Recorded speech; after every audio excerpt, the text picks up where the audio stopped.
Welcome back, everyone. I'd like to introduce the third panel for today, or the second panel for today, titled Repatriation, Reparation, Restitution, and Restorative Justice.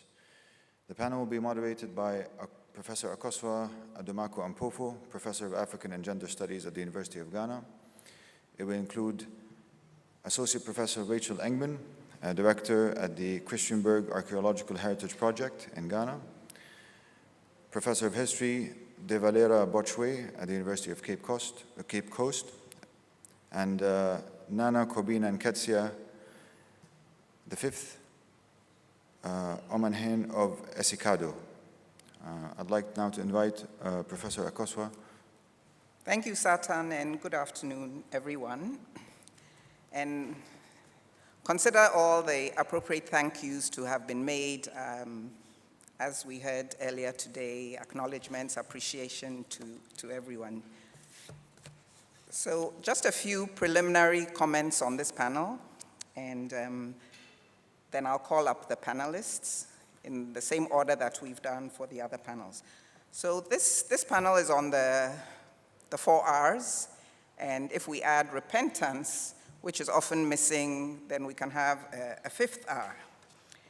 And one of the things that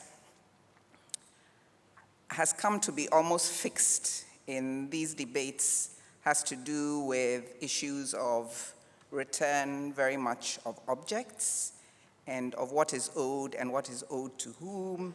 And so, you know, there's a way in which some of those conversations have become very, cast. And today, the 4 presenters that we have take us in very interesting directions and allow us to look at some of the contestations, some of the conflicts, some of the debates. It's complicated, but also a lot of the possibilities. And to point more concretely at Ghana, and if we step from the panel that we just came out of to where we are today, there seem to be some disjunctures and for a lot of people some disappointing disconnects, especially in the return narrative. So for example, in 2007, then President Kufuor caused a controversy for some people when at an event held to commemorate the 1807 abolition of the Slave Trade Act, he asked Africans to question their own role in what some people interpreted him as saying or as questioning the whole issue of reparations.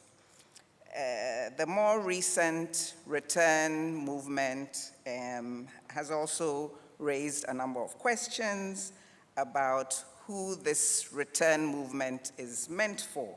So, for example, the whole Afrochella celebrity context of that return movement, and the recent, some of you may have been, may be familiar with the controversy, I guess that's the word, around Ari Lennox and the way in which she came to Ghana and the soulful experience that she had and how great Ghana was, and the conflict between people who felt who is she to come and enjoy her celebrity American status in this problematic country, and the other people who said, you know, that's not Ari Lennox's problem, the Ghanaian government needs to fix the state.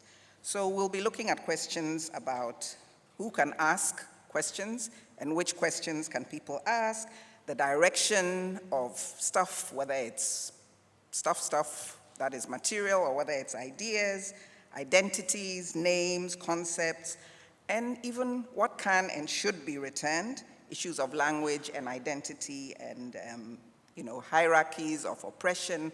I'm reminded of Angela Davis during the March meetings and her insistence to us about issues of collaboration and working together and not focusing on identity politics, but focusing on our tomorrows.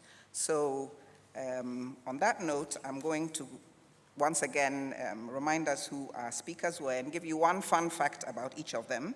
So Rachel Amasa Engman is an associate professor and director of the Christiansborg Archaeological Heritage Project in Ghana, and she has 19 dogs. De Valera Bochwe is a professor of history at the University of Cape Coast, And he belongs to a reggae band called Mighty I Am, and sometimes he sings.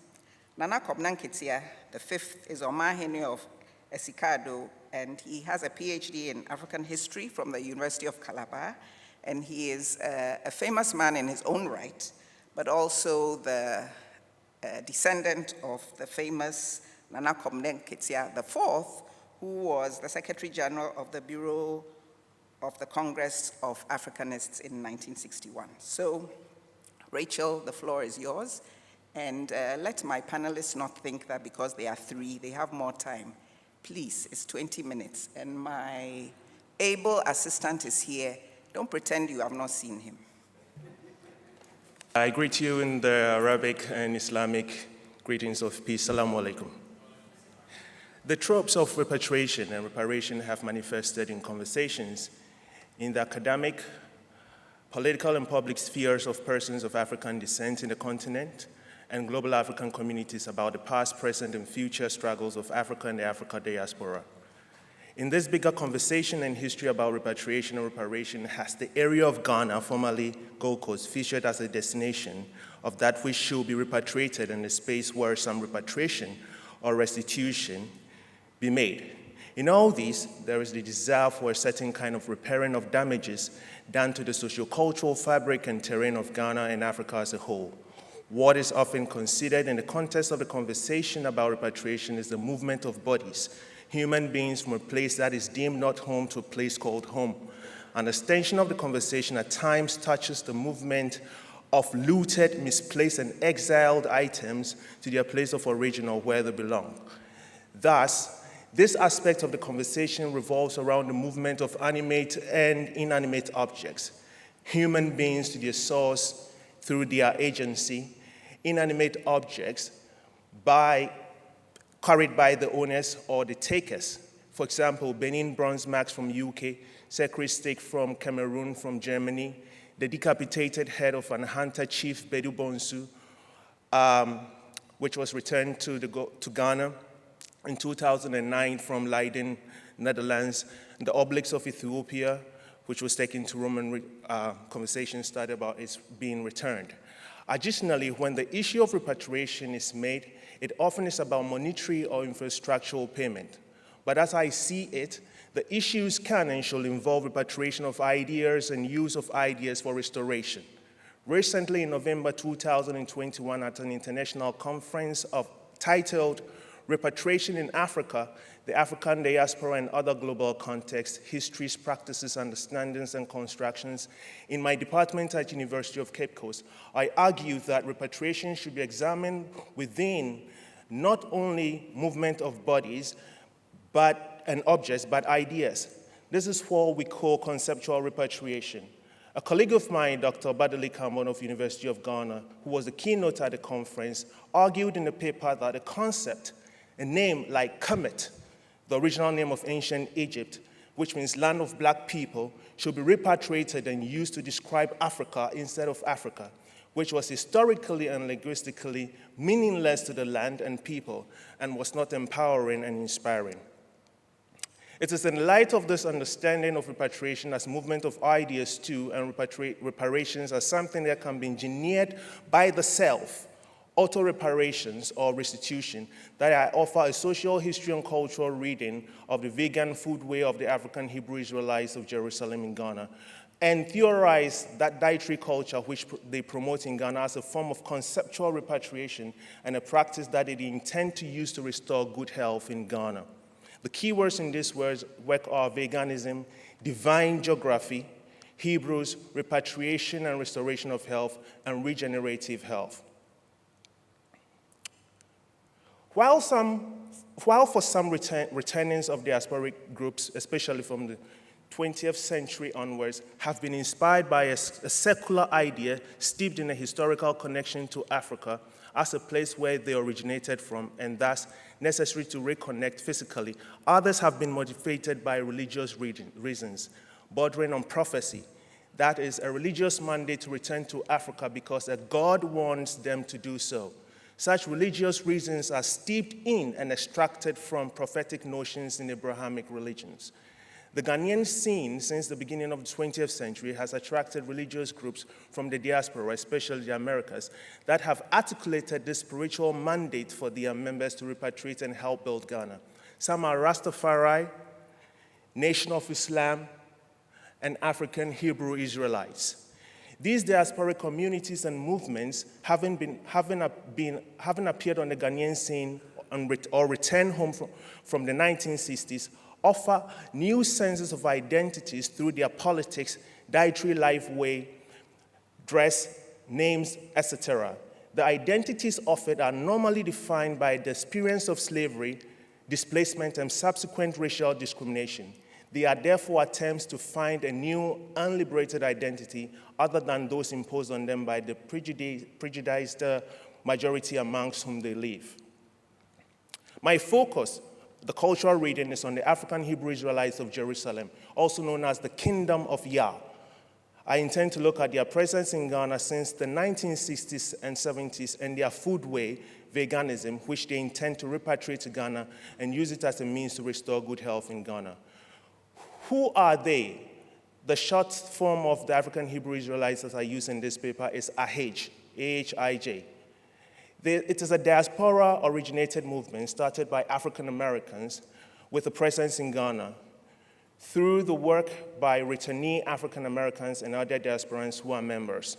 The leader or the founder was called Ben Carter. He changed his name to Ben-Ami during the turbulent 1960s when activities of black nationalist and civil rights movements were at the apogee in the US. Ben Carter was a former soldier of the US Army and a metallurgist resident in Chicago, and he had a conviction that African Americans were Hebrew by ethnicity and Israelites by nationality, after studying the history and heritage of the Hebrew people. He claimed to have received a vision from Angel Gabriel, asking him to establish a kingdom for the lost sheep of Israel in Israel, which led to the exodus of people who subscribed to this idea in 1967 to Liberia, and then 1969 making a final repatriation or movement to stay in Israel in the desert town of Dimona. He therefore became the Mashiach, or Messiah, the anointed savior of the African Hebrew Israelite. What is their belief, and what is it based on?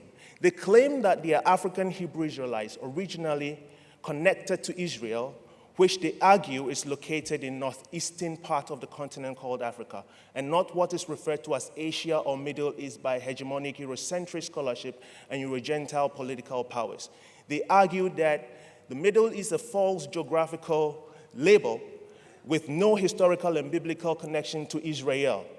Thus, they have redrawn the map of Africa with Israel attached to it using what they call the knowledge from what they refer to as divine geography. That is geography that is pleasing to God, Yahweh or Yah. They therefore argue that the land known as Israel is an African land originally owned by dark-skinned people, referred to as Africans. Therefore, Israel is Africa. They are not the first African Americans to identify with the Hebrews of the Old Testament through a Messianism or Messiah-centered movement in the history of 20th century black nationalism. However, they're the first group to have organized their belief to make a repatriation exodus out of US to settle in Israel, with branches in other parts of Africa, with the knowledge that Israel is African, Africa is Israel successful. The divine geographical representation now includes the territory east of Egypt, encompassing Sinai, the Arabian Peninsula, the Levant area, from there to the Tigris and Euphrates, which represents lands which ancient Israelites lived according to the Pentateuch. According to Ben-Ami, the anointed spiritual leader of the AHIJ, the land of Israel was originally composed of black people, and European historians, biblical scholars, and translators intentionally dissociated Israel and Egypt from Africa.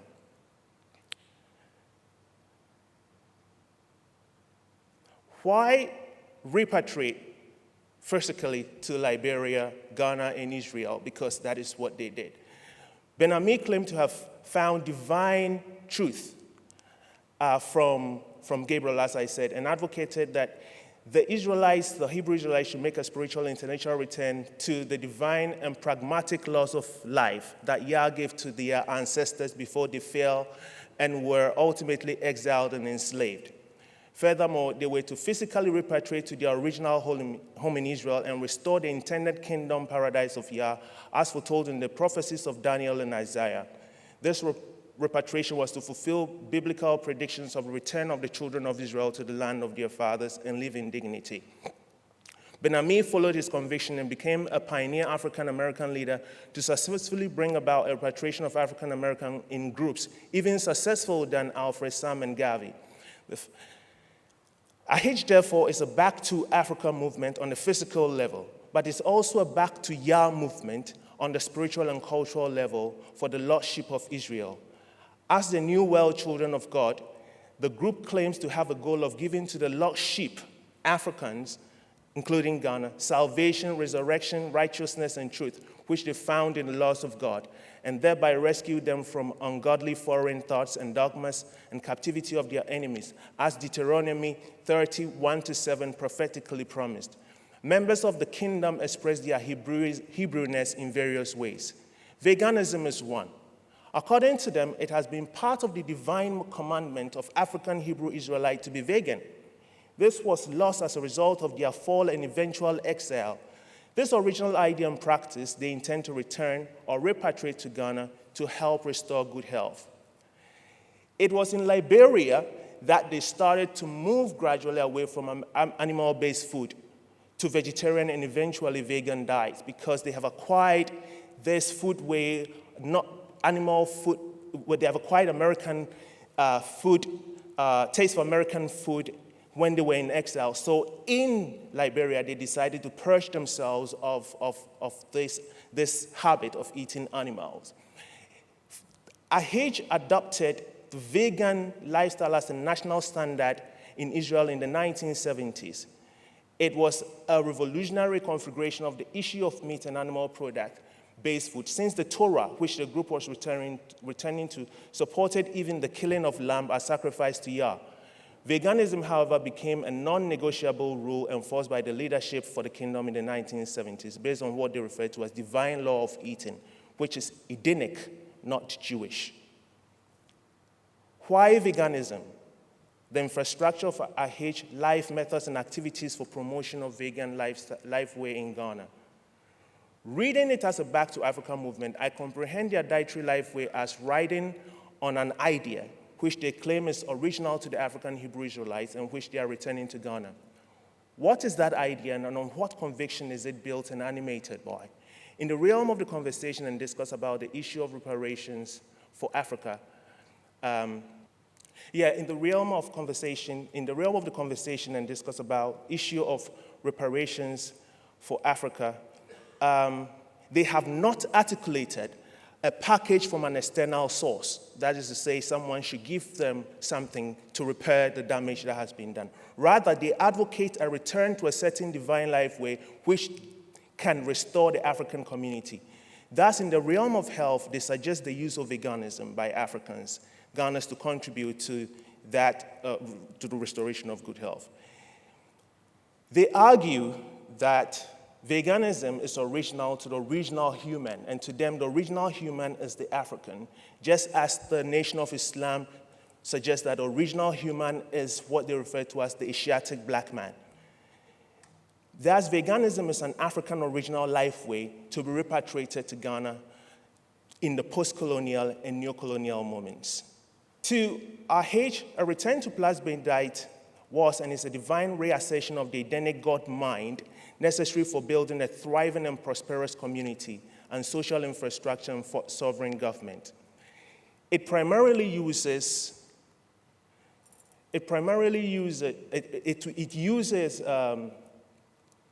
biblical justifications, but one that it does use frequently is from Genesis 1:29-30, which I read. See, I have given you every herb that yields seed, and every tree whose fruit yields seed.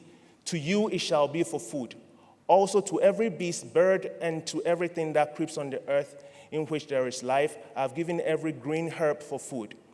This is found in Genesis 1, 29-30.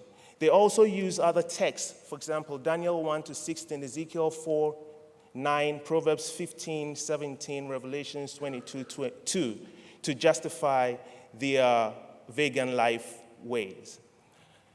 Through their own hermeneutics of the Bible, they aver that God wanted humans, and that is the African Hebrew Israelites, to protect animals and by extension be compassionate to his creation. When he said in Genesis 1:28 that humankind should have dominion over the animals. In the interpretation of the Jewish, the Hebrew word dominion, they claim that dominion means protection. Therefore, eating what God intended humans to eat is true worship. That is eating plant. Moreover, cruelty to animals through killing and eating them is inconsistent with an Edenic, which is originally African, ungodly mind, as Proverbs 12:10, which says, a righteous man regards the life of his animal. According to Shelley El-Khayyam, a Jewish scholar who argued that the food way of IH is food for peace, IH demonstrates the utopian ideal of avoiding the spilling of blood, which is part of the fall. According to them, human beings fell from the Edenic mind, and God, Yah, allowed them to eat meat. So after they coming to terms, after being in the great captivity in America, and they coming to terms with that Edenic mind, they believe that it is important for the Edenic mind to be restored, and this mind should be restored in Africa, Liberia, Ghana, and other parts, and also in Israel. And this mind should then be shared with the rest of the world. This mind, which enforces vegan diet, is beneficial to the human mind, especially the African, to restore the health problems of the African. They argue that the human being itself is not designed to eat meat. They talk about the anatomy of the human being and say it is suited to a vegan diet. Humans have long digestive tract. They do not have fangs. Their so-called canine teeth are incomparable in size and power to carnivores. They do not have claws. They have flat and flexible nails. These are things that they have been teaching in the establishments in Ghana and Accra and Cape Coast during Shabbat teachings and also workshops that they organize in secondary schools and also at their markets. They organize organic farm product markets, and they also sell vegan foods in Cape Coast. They have established restaurants in Ghana, especially in Accra, Cape Coast, and also in Volta region known as Asapa, which means good land. And there they preach this kind of vegan lifestyle and connect it to this, what they call the Edenic mind. They claim that veganism has health benefits, which they argue are scientifically verifiable. They recount the biblical account in Daniel 1:16, which showed how a plant-based diet made Daniel and others stronger than some people who did not eat it. How have they been promoting veganism, and how are they using it to restore good health and longevity in Ghana? Their belief is that the human being can live forever. We fail, and therefore our DNA and genetic makeup has been compromised. But if we get back to the Edenic mind, we can reconfigure the nature of our bodies, and we can live forever, and therefore have that gift of longevity. Therefore, they teach these in their Shabbat classes, and also as they at times go to secondary schools to give talks, they teach these. Some Ghanaians have drifted and joined them. Others are also skeptical about their assertions. But whatever it is a fact that this is a movement that has brought something from the diaspora, created from the experiences in slavery, and they're trying to get Ghanaians to hold on to it. It was the first group to organize a vegetarian trade fair in Ghana in December 1966, dubbed the first Ghanaian vegetarian food fair. It was organized under the theme, Chop Better, Live Longer. Okay. As part of the efforts and collaboration with the Ministry of Health, they have been able to get the Ministry of Health to accept what they call regenerative health. And through that, they have been preaching the use of less meat, knowing that it will be difficult to get people to move away from meat just like that. So they've been preaching that and trying to get people to become vegan. This is my conclusion.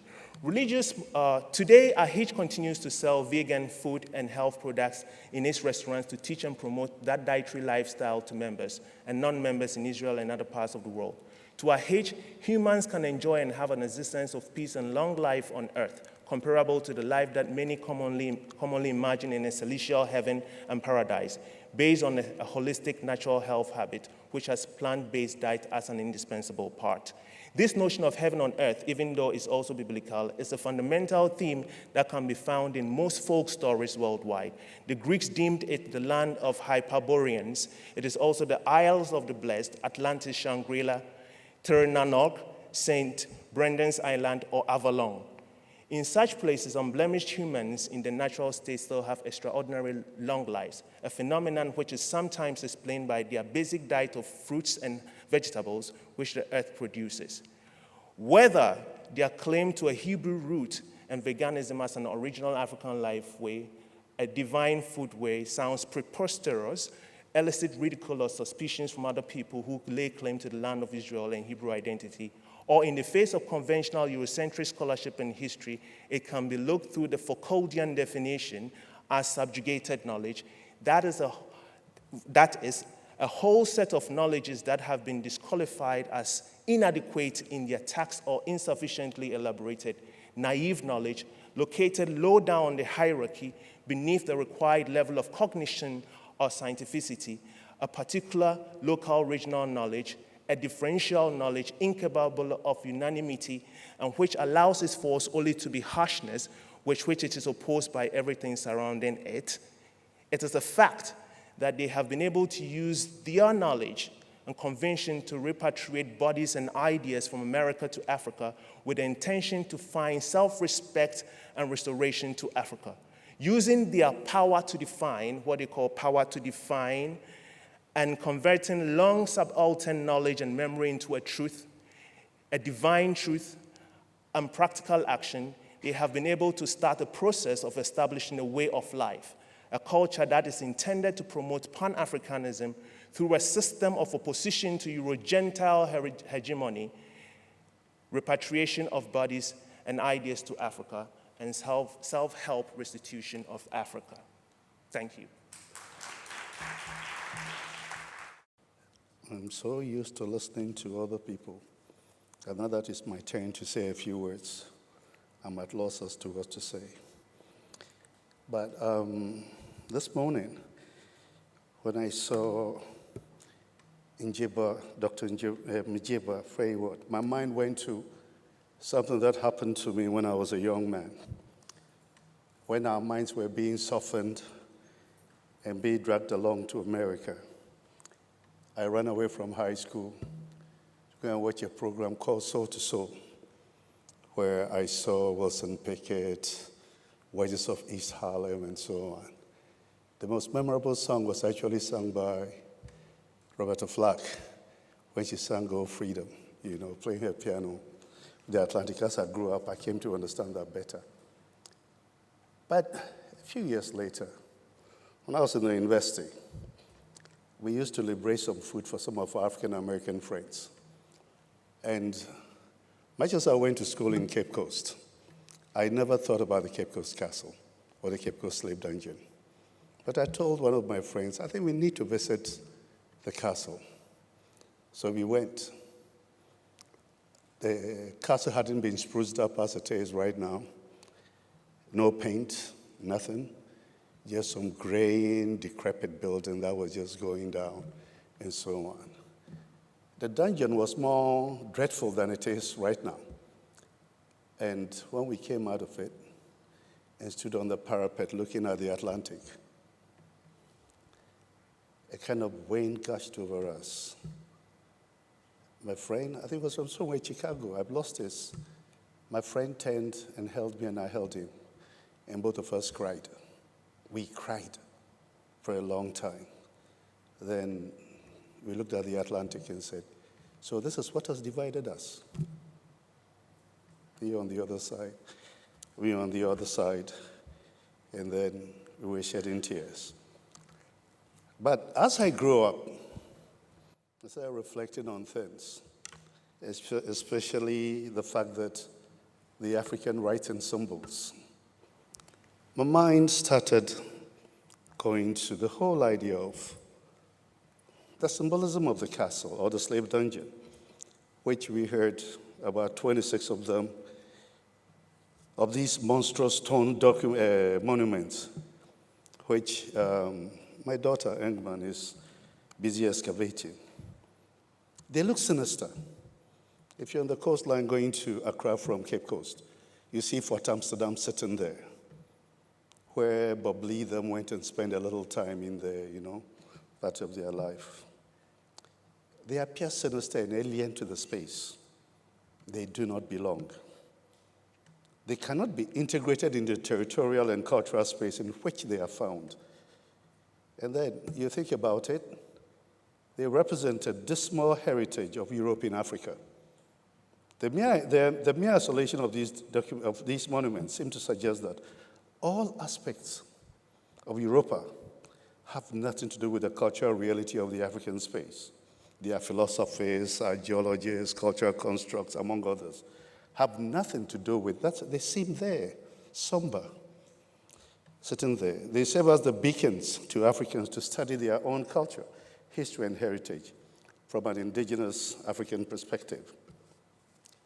Now, interestingly, as most of you know, a number of these dreadful monuments are named after European icons of Christ-like, supposedly Christ-like values. But think about it. In this space, their heritage is a reflection of the greed and sickening duplicity of the owners of that architecture designed in Europe. I use the word owners deliberately, and I hope that as I go on, you'll understand me. Touring these grotesque monuments provides insight into the spooky recesses of a mental architecture which was to condemn Africans into the agonizing despondency of dungeons. The dungeons, they provoke a contemplation of the class-structured European social history and how the mindset germinates. What motivates men and women to design such gloomy places with manacles to keep other human beings who have not provoked or attacked them or committed any crime against them? What? Think about it. In what capacity or state of mind does another human being deny another human being the rejuvenating rays of the sun? It is incomprehensible, and it shatters you psychologically. They are the mirror of a diseased society. If you look at one of the native Indians that I love reading in school, Sitting Bull of the Lakota, says, the love of possessions is a disease to them. They claim this mother of ours, the earth, for their own use and fence their neighbors away from her and deface her with their buildings and their refuse. Further, Sitting Bull stated, these people have made many rules that the rich may break, but the poor may not. Certainly, these dungeons tells you that Africa is dealing with a cancer that came in at a point in time. Now, you see, you can't talk about reparations without understanding the sites of departure. And that's why I'm going on about it. Now, there is so many negativity, the idea of domination, imperialism, and abject unequal relationships, and abject exploitation when you look at it, when you consider them. And then you also come in and say such cultures nurture psychopaths. And then you sometimes go as far as the Inquisition and ask yourself, what manner of God would bring those torture chambers and instruments just to extract certain pieces of information from other human beings? To be able to do that, these are the monuments that represent brutality of greed and the excision of conscience. the twin traits that are very necessary for every form of imperialism, colonialism, and neocolonialism. To go into these things, you shouldn't have a conscience at all. A conscientious person cannot do these things. So these somber sides of departure invoke an emotional recollection of Africa's heritage, together with a concentration of the seemingly enduring presence of depraved fortune seekers in Africa. Fortune can only be sought in a rich space. In spite of the steal, Africa is still rich. Now, Cape Coast Castle and I think Elmina castles bring this out clearly. The places of worship within these hideous monuments. And you wonder, what nature of God is theologized by these through European meditations? It may not be far-fetched to think that these were villains of the dark side.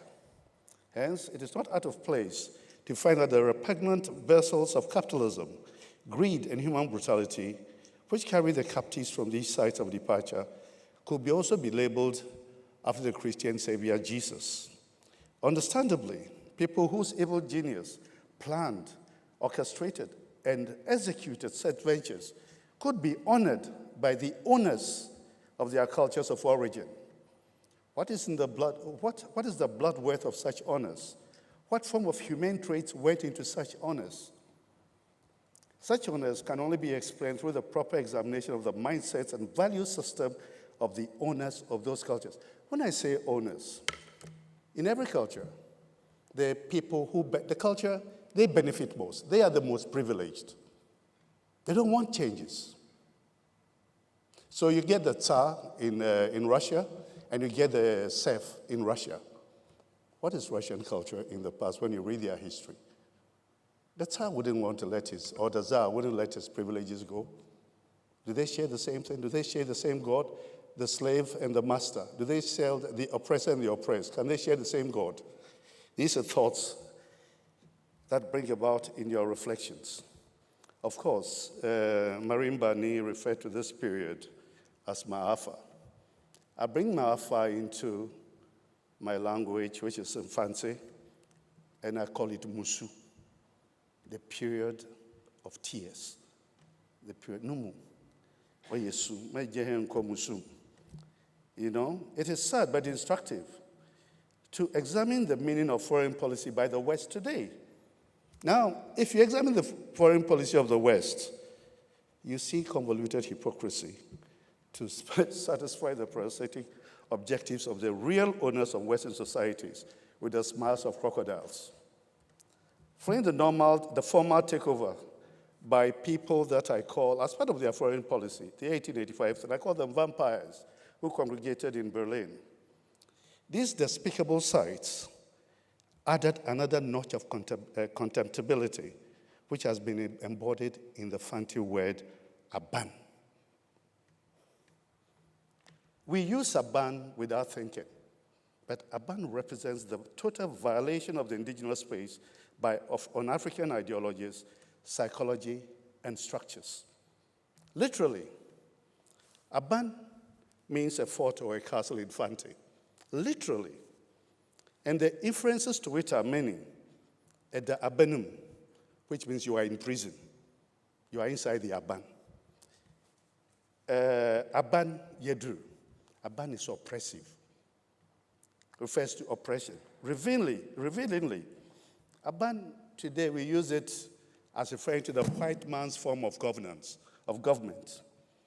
i.e. the imposed form of governance, laws, and institutions which do not have any indigenous cultural basis and ordained through colonialism. One could post that Aban refers to the current state of coloniality, not just within Ghana, but within Africa as a whole. Just a reflection of European imperialism in all its ramifications, i.e. the alien domination of Africa, which is ongoing. The West directs, guides, and controls the mind and steps of what I refer to as the Euro-African states. This Africa has how many countries? 53 countries. Which one did the Africans create? perhaps only Ghana, that the Evers came, the North came, and so on. Look at the rest. But if there's a Nigerian here, I enjoy Nigeria. Named by the then mistress of Lugard. So anytime you see a Nigerian thumping his or her chest, I'm Nigerian. Just referring to an identity given to him or her by the mistress of a British governor at a point in time, you know. Recent debates and what are the implications in the international affairs and development paradigms and policies have been reshaped. Now, recent debates and analysis have exposed the coloniality of power.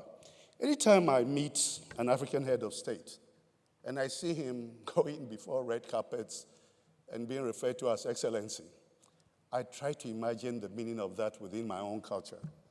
Invariably, I don't want to use certain words, but I said, how can we be so silly, even in the 21st century? Red, use it in anywhere and I'll think that, oh, there's danger or something happening in my culture. If you see me put red here, it not mean that I'm welcoming somebody. So these are things that Aban reminds me of, Your Excellency. If you can translate that into any of the African languages around, I'll give you my allowance that is supposed to be given to me from here. So besides the brutal sites of, the sites of brutal departure, the monuments, i.e. Aban, can also be perceived as symbolizing the physical, mental, and psychical context of the indigenous African space and the rearrangement of that space, the mind and institutions and people in the sole interests of the owners or the creators, originators of these forts and castles. There is a book which brought my attention to it, Reverend Akwa's book, Ogoaban, Cape Coast Castle, written in Fante. But if you don't read those kind of things, your mind keeps on thinking Aban means government. If you go to the northern part of Ghana, among the Mamprusis and so on, Kusasis and so on, they tell you government is the white man's thing. That's the word for it. It is not their thing. It is the white man's thing, up to today. So those of you who are interested and want to research on that line, you'll be there. So you talk about sovereignty, but sovereignty in Africa is a delusion. At best, it's the sovereignty of puppets or marionettes. Thus Ghana, just as any African space, finds it difficult beyond being an object of colonial exploitation. Development could be referred to as maldevelopment because conceptually, we're just following the colonial project and following the colonial logic. Recently, in one of the elections, 2016, one of the candidates made the famous statement, Yet Tisikaso is a Komzigen. Which part of Africa now want Tisikaso a Komzigen? We are sitting on money, we are sitting on gold, but yet we are hungry. Isn't that the paradigm of Africa? The Aban paradigm. Reflect on it. So the old colonial hierarchies of European versus non-Europeans remain in place, and we are entangled in international division of labor and accumulation of capital on the world scale. Now, one of the most important things, as I was talking about the coloniality of our existence, is that these sites of departure, we think about it only in terms of the Jesus vessels carrying us to salvation in the so-called New World. But it's also, we should also look at them as the stealing of our minds. Because through colonialism, as Henry Clark says, they colonized thought. They stole thought. So this is one of the things we haven't really reflected on. So watching the stolen minds of Africa and Ghana, it is obvious that the Lotsa Maafa, or the Musu, the greatest crime in human history, is the basis of misgovernance in Africa, the roots of African intellectual and economic impoverishment, African military impotence, dysfunctional African social systems, and the accentuating of racist sentiments are still viciously ongoing as the puppets of Europe multiply and sow in greater chaos.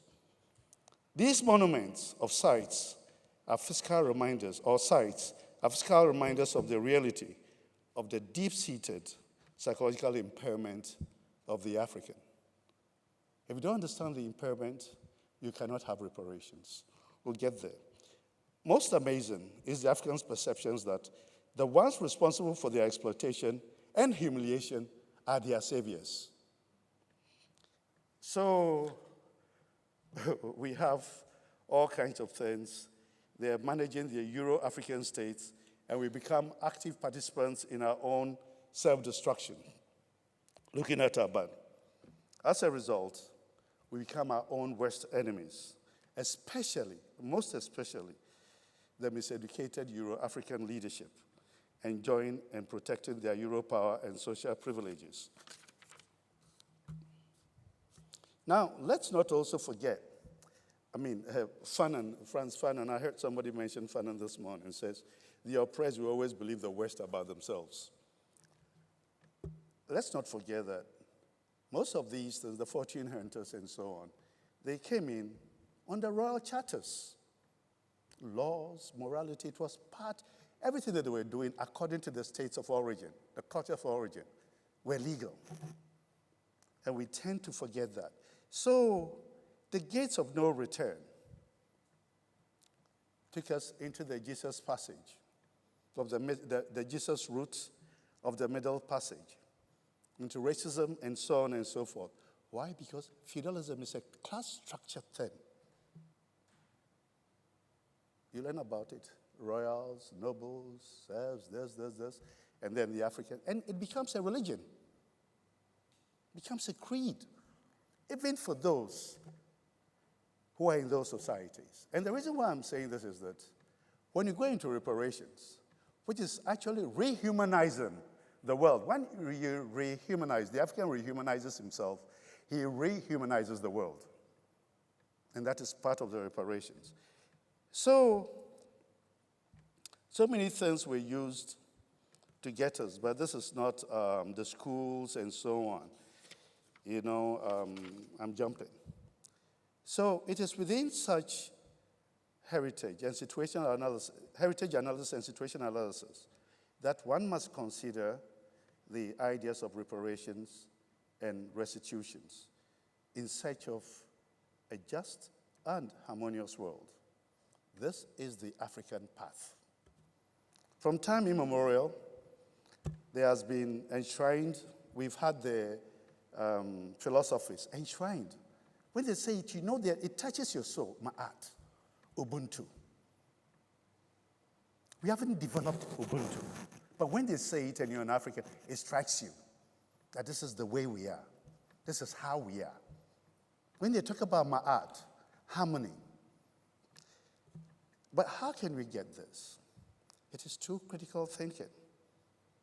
It is through critical interrogation. We need to interrogate, have an inquisitive mind on almost everything that we come across. I've said it before in other places. All education is indoctrination. The best education is the indoctrination that makes you aware of indoctrination. So we need to have critical research. We need to listen critically. To use Molefi Ketiasan, we need our own platform. We need to stand on our own platform in order to look at the globe and the things that we come across. Without it, reparations won't be there. Now, the word for reparations Infante is mpata. Mpataze. But how do I even explain this? We can go on. Kimani Nehusi has a whole thesis on the meaning of reparations and so on. But I like the word mpata. It's to restore, to right a wrong. But you can only right a wrong when the person knows the wrong. Most of us don't even know how wrong we've been, how damaged we are. You must be aware of your own, the damage that has been done to you. If you're not aware of that damage, then what is going to be restored or what is going to be repaired? So first is a self-assessment, to know yourself as an African and what it means to be an African. I've said it over and over and over again at various places that the most difficult thing to be in Africa today is to be an African. It's difficult to be an African in Africa because you're sitting in a minefield of Eurocentric ideas and so on and so forth. Governance systems, economics, and so on and so forth. Sometimes I ask myself, why would somebody sit in Chicago and think about an economic philosophy to come and help you when he feeds fat on your weaknesses? These are the thoughts, these are the challenges African intellectuals have today. So we need to understand, and at the same time too, of course, if you know a bit more, you know that you're also reflecting on the Arab history with Africa as well. I remember that when I was teaching in prof school, I had a discussion with my students. When I went home, brought them Amos Wilson's The Falsification of African Consciousness. I gave them 1 week because I needed the book for something. 1 week, they brought the book. They were crowding around me and asking me, why don't they teach us these things? Where can we find these kind of literature? The other day, Professor Buche organized a reparations thing, and I went to chair. And it shocked me. The question I asked him was, when did this start? Because the universities are not there for Africa. They are all Eurocentric universities to generate there. So our education institutions, all kinds of things, must go and understand the African based on African knowledge. And from there on, we can then rethink Africa, rethink the damage that has been made to us. And after we are repairing ourselves, then you can go into what is referred to as restitution in Shanemu to put something in place. At the moment, we haven't even started yet. So that's why I put the question mark towards reparations and restitution. Thank you. Let me, on behalf of all of us, say a big thank you to the three of you and for your graciousness. I know there were some threats about timing, and we were joking over lunch as well. But thank you so much. I am very gratified about the ways in which the panels so far, and this panel as well, the presenters' papers have hung together. When we were talking about this and planning, you know, we had our ideas, but we couldn't foretell how the papers in a particular panel would hang together, and I'm really gratified that this has happened here. So thank you all very much. Nana, I also went to Soul, but I didn't run away from school. My mother actually took me, and I think it was Ike and Tina Turner's performance that really impacted me the most. I'm only going to ask one question of the panelists so that those of you on this side can also have your say. And I'm going to preface it by listing a number of words/concepts that, you know, that we are familiar with, and we know how abstract concepts go. They are difficult. But anyway, listening to all of you, the question of apology, but also repentance. Nana, you said something at the end.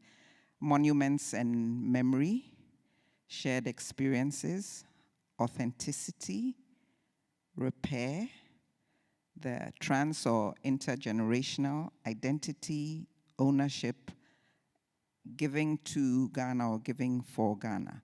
So my question to all of you, and you can take it in whatever direction you would like to, is we're probably historically in a moment, and COVID has also, you know, come and messed with our brains, where there's a lot of sadness, there's a lot of pain, and yet people are working so hard for their communities. Each of you, in your own capacities, are doing stuff and work for our tomorrows and our futures. So, you know, De Valera, you have students. Rachel, you have young people who are working with you in excavation. Nana, I don't know if you have subjects or you have citizens, but you have people. So, so for all of you, what is how can we make the work that you do, that we do, transgenerational in moving forward for possibilities of hope? You're all doing stuff. We have diagnosed and we have prognosis. So what are your words of hope, either conceptually, philosophically, or from a pragmatic perspective for our tomorrows? And any of you can take it first, and then we'll go to our colleagues. Thank you very much. Personally, I think that to achieve that, or to even start the process, it's important for us to be very reflexive, check ourselves, and critique ourselves as givers of some kind of knowledge to those who look up to us. So as a teacher, as someone who is in a university in Ghana, I chose to be there. I personally decided that I feel good to remain there and to contribute to building that space. And I did ask myself that how can you really make this, what you're doing, something that will not be a 9-day wonder. And so I said to myself, it's important for me to be truthful to myself, and also to be truthful to those that I am giving some kind of knowledge in the classroom, and also they look up to me outside. So I think that in all this, truth should lead the way, and for me, I think truth is that which is consistent with fact. And that is what I give to my students. Without that, I don't think that that creation of a new person, which Nkrumah said that there is a new African in the world. Who is this new African? That African must be made. Nkrumah, that is why he himself did start to put in place institutions to in a way, create or make this new African, start a process creating institutions like, people have different opinions and views about these institutions, but they were to, in a way, take that person who was in this, who has come out of this space called the Gold Coast into a space called Ghana, to come out of what Nkrumah referred to as colonial mentality. And that is why he created these things. And so for me, I think that, yes, there must be some kind of truth. Yes, thank you. Okay, we can debate who's true, but Rachel, are you going next? So you go on. You want to say something? I mean, I think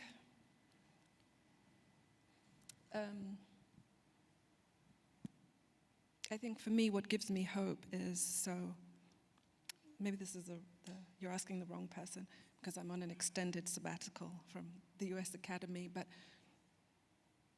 whether we want to call it decolonizing, whatever we want to call it, to me, I'm really excited by the fact that I don't view myself as a teacher, but I work with my colleagues who, many of whom have not completed a secondary school education, but I take them seriously as knowledge producers, and I'm trying to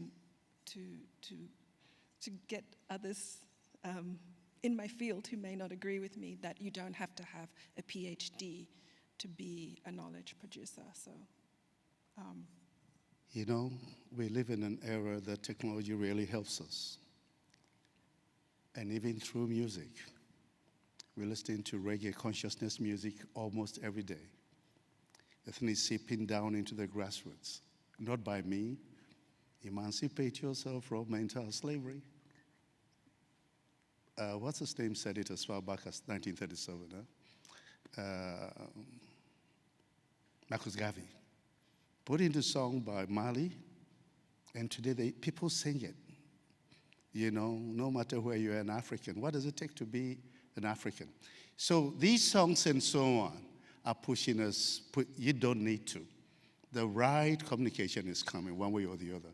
For us to have that critical mass, you need a critical mass of very conscious Africans. How to attain them is another matter. For example, I'm a member of GAFRIC, Global African Family Union, you know, and so on, Council. We're into the Ma'at, Ubuntu, Tumi, Miswathen, you know. In Britain, 2 days, 7th of March, they launched the anti-SUV day, that they're moving it there because of what they are doing to the ecology. The SUV is doing. How many of us have been thinking about it? The politicians don't care. But gradually, these ideas are coming. The movements in Europe, because they are part, to be African is to understand the ecology. You know, climates, the borders. Where does summer start and where does winter stop? Where does it rain and where doesn't it rain? We all share the same space, you know? And so these ideas are coming, and they're coming among the people. Some of us are just facilitators. The young boys came to see, the young boys and girls, and we want to create a movement. At the same time, to that particular movement, we have to make sure that the privileged class does not know about it for some time till it has taken roots. They are writing their own proposal as to what we should do within the laws that we have. But if I say it right now, it gets out, it will be killed before we even get out. So the challenge is for all of us, the consciousness, how to raise the consciousness of the African that he's an African, the mother of all races. And it will come. But we have to work hard at it. Okay, now I can give it back. Thank you. So now you can throw your very hard questions at the panel. Clarifications, curiosities. Yes, please. Hello. Can I take 3 and then we'll have them respond? So 1, okay, I'll take 4. 1, Ruby, Karina, and Aminata. And then we'll do a second round. Thank you for some very inspiring submissions. I have 2 easy questions. One is for Nana, which is about the Ashanti kingdom after the return of the Ashanti-Hini to Ghana. Was there ever a decree that people within the kingdom shouldn't no longer speak about slavery? I just wanted to find out from you if that is true. And for Rachel, I'm interested to know if there's any work to conserve and preserve Christiansburg Castle in terms as a site of remembrance and obviously a tourism site as well. That's it.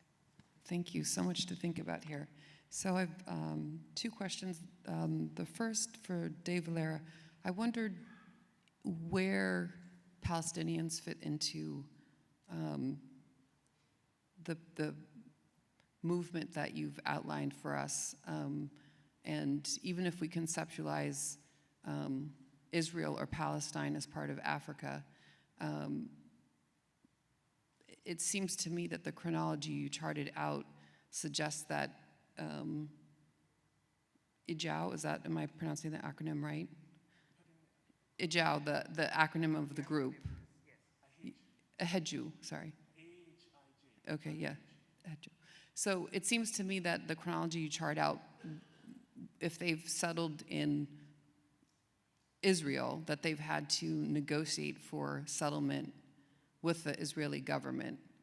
And so it just, it's a liberatory project that they're invested in, but can such a liberatory project be predicated on the oppression of another group? So I just wondered how they wrestle with the question of Palestine in this process.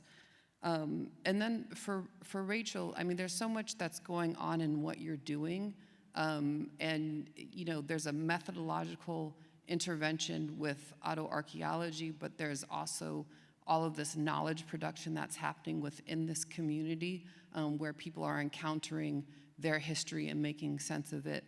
And then there's the question of how this history that you're telling literally from the ground up intersects with some of the broader histories that have been written. So I'm thinking, most immediately about Pernell Ibsen's work, Daughters of the Trade. And I'm wondering, how the work that you're doing either intervenes, builds upon, departs from the kind of narrative, which is, I think you partly draw on in your presentation, but clearly you're moving beyond that. And so I wonder sort of where you see the history going based on what you're doing. So thank you. Oh, thank you. I have a question for De Valera, and it's a two-pronged question. The first one has to do with conceptual repatriation. Concepts, languages, practices are living entities, and they grow and shed off meanings as they pass through time and space. How does a conceptual reparation work? Because I can understand that bronzes, masks could be repatriated and restituted. So here you're talking about repatriation. How about restitution? Because we heard from March meeting that they're two different things. So that's one thing. The second one has to do with what a colleague of mine has called transliteration. It's like a one-on-one equivalences that we establish between indigenous African terms and European and other terms. For example, if we were to say pleasure in my native language, Malenke, and then I translated that as this in my native language, that's a one-on-one correlation. That's always a sterile exercise, because by doing that specific translation, I take my concept out of his rich conceptual history. So what do we think about extirpating terms from the complex, rich histories and through the one-on-one equivalency practice? But mainly the question is about how do you repatriate a concept when we know that it's a living entity? Okay, Over to you guys. De Valera, I'll just throw one question in as well. And it's kind of related to Karina's, maybe a distant cousin. Here are a group of people who are, they have their concepts, their religion, their praxis. And we know that in Ghana, in many of these communities, there's contestation between the quote-unquote local/indigenous and African-American, Afro-Caribbean, whatever, communities that have come in. And because earlier we were talking about collaboration, building bridges, and the reparations and repatriation of ideas and healing and so on, beyond the food, is there some of that going on, or as many have been accused of, is there this sense among maybe people in Cape Coast or beyond that you guys feel you have these superior ideas that you are bringing in, and you're judging the way that we eat, and ours is European, and you have this superior knowledge? If you could unpack that a little bit for us. Okay, so whoever wants to go. Thank you. So the question about, are there any plans for the castle? Yes, the Ghana Museums and Monuments Board have been trying to put a plan together for some time, years. Yeah. As the Japanese would say, let's read the air on that statement. I think that, you know, in Ghana, everyone says, let's turn everything into a museum. And it's a lot more complicated than that. And I think that, you know, a lot of scholars have written about the tensions between the stories that are told. And I do think that over the last few years, GMMB have made a concerted effort, and as we heard from our colleague, to bring in some nuance and complexity into the stories that are told. But I still think that there's a lot of work to be done. And in Christiansborg, Osu Castle, you know, it's complicated because also how would you tell all these multiple stories? And I think that's the challenge. I mean, the truth of the matter is, you know, the castle's still in use.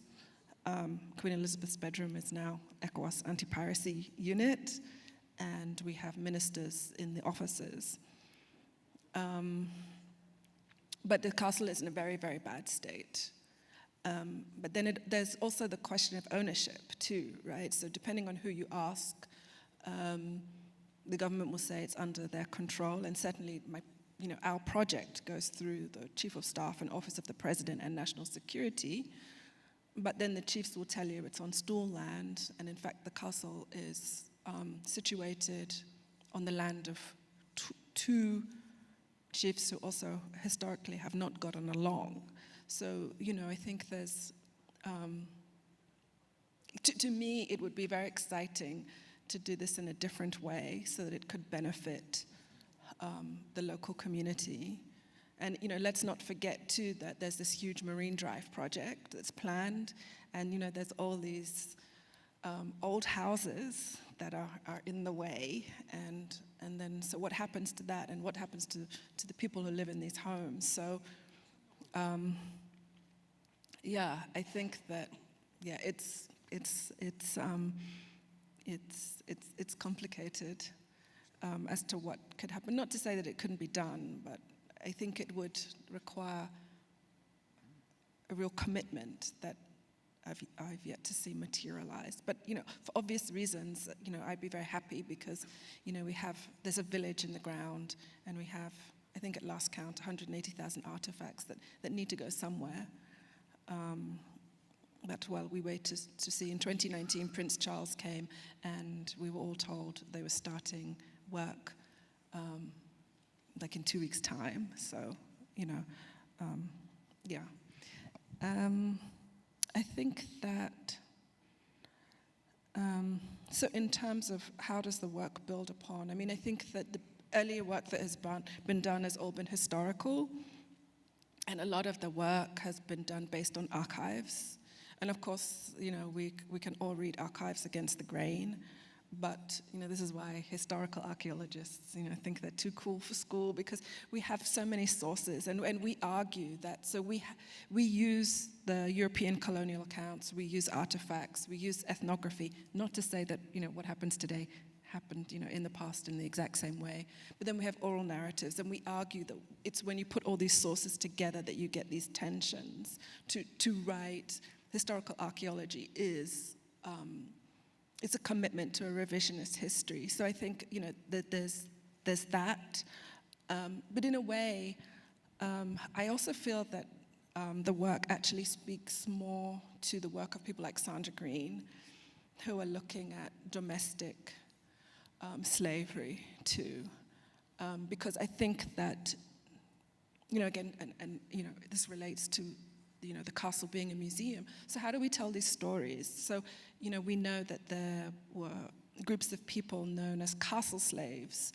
And the castle slaves, you know, amongst many of the other things that they had to do would be to take care of captive Africans that were going to leave the continent. And so I think, you know, how do we tell all these stories? But what's the overlap? I want to say that I don't view the way enslaved people were treated in the Americas is the same way that indigenous or domestic slavery happened in the continent. But so what are the kinds of overlaps between these different gradations of free and unfree? So in a way, I think so I think that I like to think of it in that way. But then also in terms of all the people that you mentioned, and most of the work actually has just been straight translations of Danish archives. And we all know that what Europeans documented, sometimes the archaeological record tells us something different. But also, I've been thinking a lot about, so it's not just the collection of data, but how do we disseminate? So I've also been thinking a lot about writing and about form. And so I think that many of the scholars that I read their work, with the exception of Hansen, how do we make our work accessible in a format that people want to read? As Hakeem was saying, like a lot of people don't want to do, historical work in the UK. It's the same as with archaeology. So I think that my work differs in that way because I'm trying to experiment also within the ways we tell these stories. Don't know if that'll work or not, but thank you. Madam, I believe that the lady sitting next to you would have been better answering than me. See now? But one, I'm not aware. Two, if you think about the fact that the Asante Confederacy was reconstituted by the British and put it in place. And I deliberately, for certain reasons, I don't want to go in because of identity, the identity politics of Ghana now. But do you need a decree? And this starts the interrogation. We use the word slave, and that is also part of our problem. I heard Thomas Sowell talking about slavery and all that. The word for slave is odonko, the one whom if you love does not go away. Edwana onko. Now you can interrogate these things from there. There's a drum language, and then we have a saying that obintre binase. You don't show when you will live in a family or in a community, you don't go to the roots of another person. This is part of it, so you don't need a decree for it. We have a drum language. Yefriaman, Yefriaman, Yefriaman, Nayayaman. We come from diverse things to come together as one entity. So these are our own ways of dealing with the question you asked. So I don't need the British to come and decree this, what you said. But I'm really not aware of it. And that person sitting next to you, that beautiful lady, should rather be the one to answer what you said. If there is a decree that was made by the British. But the Asante Confederacy was reconstituted by the British in British interest in 1935. Thank you. Okay, I will do one last round of questions and take maybe 3, and then we will call it a day. So we'll start in the back there, 1, and that's 2, and if there's no 3, I have about 20 questions here. I'm happy to put mine in the basket. Huh? My question is about African ideology and Ubuntu. So how can you spread it across Africa? Because there's so many different cultures, so many different languages. How can you create unified ideological identity to unify them in a way that they can have power? For example, like in America, even though there's so many different cultures and even languages, there's still one kind of identity. Okay, then I will let our panelists respond, and then we'll bring the curtain down. And I guess each of you can respond to the questions about, returnees and who is claiming certain geographies and so on, if you wish. Let me pick up the one that the lady asked last about Ubuntu. Sometimes a culture may not have a word for Ubuntu, but you know that it is there when you study the culture. So fortunately for us, South Africa has given us a word. It's like Sankofa among the Akan. it spread. It's like Mangamizi in the Kiswahili or Maafa. So we are gradually coming to some conceptual understanding through the usage of language, right? But anytime you hear Ubuntu, you know that it's an African philosophy, right? But what does it mean? We talk about communalism, we talk about the 3 C's, the collective, communalism, and cooperation.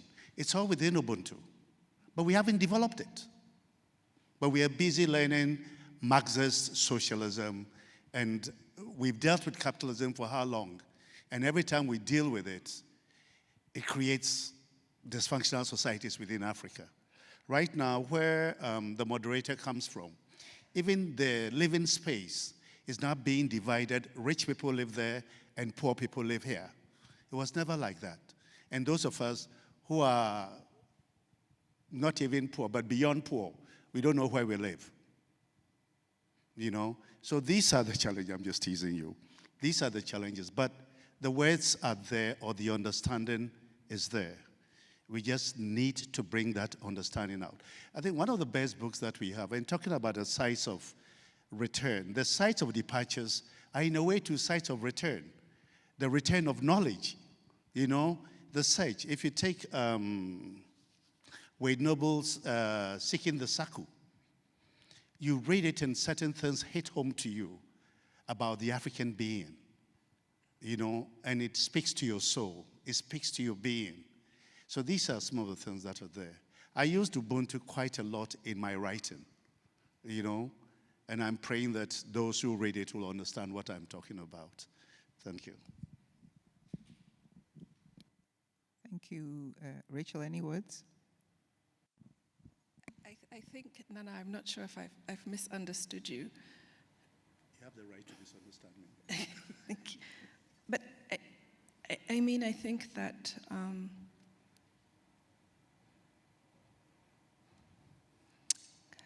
so how do we talk about the past? And I understand why. But how do we talk about the past and acknowledge that bad stuff happened in the past too? How do you talk about what? Talk about the past and acknowledge that bad stuff happened in the past too, because, you know, and I understand, and I think this is related to, you know, the return too as well, is, you know, if you've been denied and lied to about your history as a diasporan, and you come, I mean, I don't know what it's like because it's not me, but, you know, I can imagine. But we also have to acknowledge that bad stuff happened in the past too. But then I also feel like, so then how do I talk about that, but then not fall into a trap for white supremacists to say, you know, see, I told you they were enslaving their own people. So to me, this is the dilemma. It's a delicate balance. How do we stop our work, whatever way and well, we can't, right? So people will take our work. Once you put it out there, people will do what they will. But how can we talk about the messy stuff and the bad stuff? Well, the only thing that we have in our possession is the past and the present. The future, we never get it. So we need to interrogate the past. You shouldn't be imprisoned by the past. You need to interrogate the past to find out the best that is there to use in the present to develop the future. So it's not a matter of the past. No, it's a field of study. The past is all that you own. It's past. That's where the blueprints are.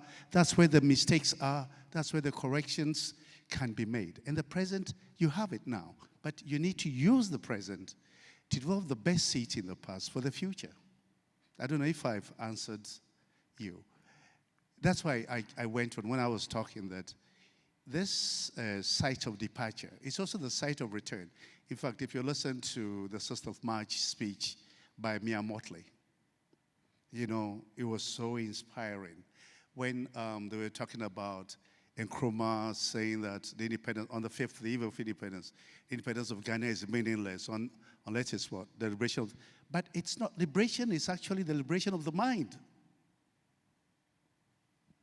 You can still be in prison outside your house. So the real liberation is the liberation of the mind.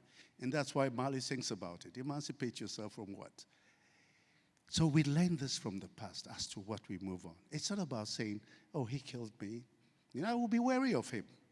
You know, I think Malcolm says that if that's a snake that bit my grandmother, bit my grandfather, bit this, then I have to be wary of that snake. That's Malcolm. But you know the snake, but how do you deal with it for the future? That's another thing. So the past is very important, but don't get caught up and be imprisoned in the past. Okay, well, I don't know, maybe Rachel was going to some of our concepts like Ubuntu, and I don't know if that's where you were going, about not essentializing and romanticizing that the past is also messy, I guess.